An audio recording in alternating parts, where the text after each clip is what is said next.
आज़ादी के 80 साल हो गए हमारे देश को आज़ाद होते हुए। 15 अगस्त के दिन ही हमारे देश आज़ाद हुए थे। तो आज हम लोग जो है 15 अगस्त मनाते हैं। आज 15 अगस्त भी है देश के स्वतंत्रता संग्राम। लेकिन आप सोचे हैं इस देश के आज़ादी के लिए ना जाने कितने सैकड़ों स्वतंत्रता संग्राम सेनानी जो है देश के क्रांतिकारी लोग जो है आज़ादी के लिए लड़े और अपनी जान न्यौछावर कर दिए। एक आज़ादी हम लोग लड़े थे अंग्रेजों के साथ। लड़ते-लड़ते ना जाने सैकड़ों जवान, नौजवान, देश के क्रांतिकारी शहीद हो गए। लेकिन आज भी हमारा देश सच में एक जानते हैं नेताओं का गुलामी में हम लोग फंसे हुए हैं। ये भी अंग्रेज से कम नहीं है। हर राजनीतिक दल देश के लोगों को मानसिक गुलाम बना चुके हैं। हर राजनीतिक दल देश के लोगों को ना जाने वो अपने तरीके से यूज करते हैं। कभी हिंदू के नाम पे, कभी मुस्लिम के नाम पे, ना जाने इस देश की लड़ाई के लिए सबका योगदान है। लेकिन ये राजनेता सबको आपस में लड़ा रहे हैं। जानते हैं हम क्यों बोल रहे हैं कि इस राजनीतिक दल के बारे में? अभी जो वर्तमान में जितने भी राजनीतिक दल हैं, उससे छोटी सी समस्या देश के लोगों को समाधान नहीं हो पाता है, लेकिन अपने लिए हर समाधान वो कर लेते हैं। आपको पता है कि इस देश में अभी वर्तमान में देश में ना जाने डेली प्रोटेस्ट हो रहे हैं। लोग अपने अधिकार के लिए लड़ाई लड़ रहे हैं। ये कोई अंग्रेज नहीं है, ये अपने देश के लोगों के से ही आज़ादी मांग रहे हैं। जानते क्या चीज़ के लिए? और बच्चे पढ़ाई कर रहे हैं।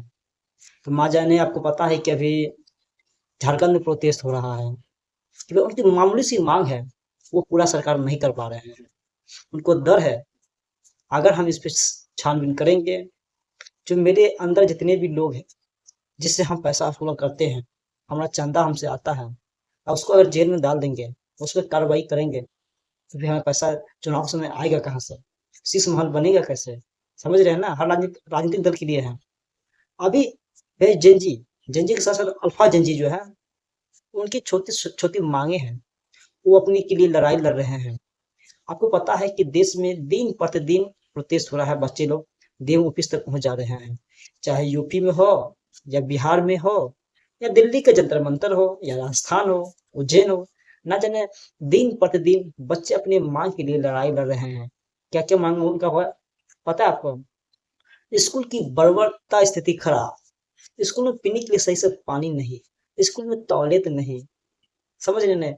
ऐसा ऐसा लोग और तो वीडियो सोशल मीडिया पे देख रहे हैं कि बच्चे लोग को मांगे भैया स्कूल जाते समय रोड की स्थिति इतना खराब है, इनके लिए भी लड़ाई लड़ रहे हैं।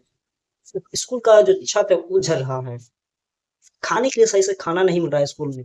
हमारे देश की सरकार ना जाने कितना खर्च कर रहे हैं स्कूल में, ना जाने कितना पैसा खर्च हो रहा है शिक्षा व्यवस्था पे। ये ठीक कैसे होगा? इस पे आज तक कोई भी राजनीतिक दल सोचा नहीं है, नहीं सोचेगा। समझे? ये लोग हमेशा चुनाव का समय आता है ये सब कभी बात ही नहीं करता है, कोई राजनीतिक दल नहीं करता है। हम देखें कि जब से सीजेपी का प्रोटेस्ट हुआ है उसके बाद देश में डेली प्रोटेस्ट हो रहा है, अभी भी हो रहा है। सब अपने अपने अधिकार के लिए लड़ रहा है कि सीजेपी का प्रोटेस्ट ने ये दिखा दिया कि भैया अपने अधिकार कैसे मांगना है। चाहे बच्चे हो या जंजी हो, सब अपने अपने शांतिपूर्ण तरीके से अपने लिए मांगते हैं आजादी कि भैया हमें ये चाहिए, पेपर लीक ना हो, ना जाने क्या क्या पेपर में धांधलीगिरी हो, सही में वैकेंसी निकले। सबका अपनी अपनी मांगे हैं। बदले में उनको क्या मिलता है उस बच्चे को पता है आपको? लाठीचार्ज, वाटर कैनन का प्रयोग, आंसू गैस, मारा जाता है, धमकाया जाता है। समझे कि नहीं? सब नहीं तो खरीद लिया जाता है। समझे? यही सब हमारे देश की आज़ादी का एक तोहफा मिला है। जो देश की आज़ादी के लिए लड़ाई लड़े वो तो चल गए हैं। अगर वो आज देश में होते ना तो रोते, सोचते कि भैया हम आज़ादी भी उसे आज़ादी जिनको जिसके लिए दी है, आज स्थिति ये है। आज भी हमारे नेताओं को सब लोग गुलामी कर रहे हैं, गुलामी के जंजीर में बांध दिया है। साथ ही आपको क्या लगता है ये समाधान कैसे होना चाहिए? कोई राजनीतिक दल क्यों नहीं सोचता इस पे?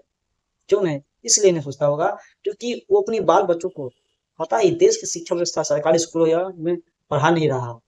अपने बच्चों को विदेश में पढ़ने के लिए भेज देते हैं। पढ़ के आते हैं वो बच्चे, समझे कि नहीं, नेताओं के भीतर फिर वो जो है फिर जनता पे फिर अपना अधिकार जमाने के लिए आ जाता है। फिर वो हम पे अत्याचार करने लगते हैं क्योंकि भैया खुद पढ़ के आते हैं बाहर से और आके यहाँ बोलता है कि हम भी सरकारी स्कूल में पढ़े लिखे गए हैं। समझ रहे हैं ना? ये सब नेताओं को गुलामी है।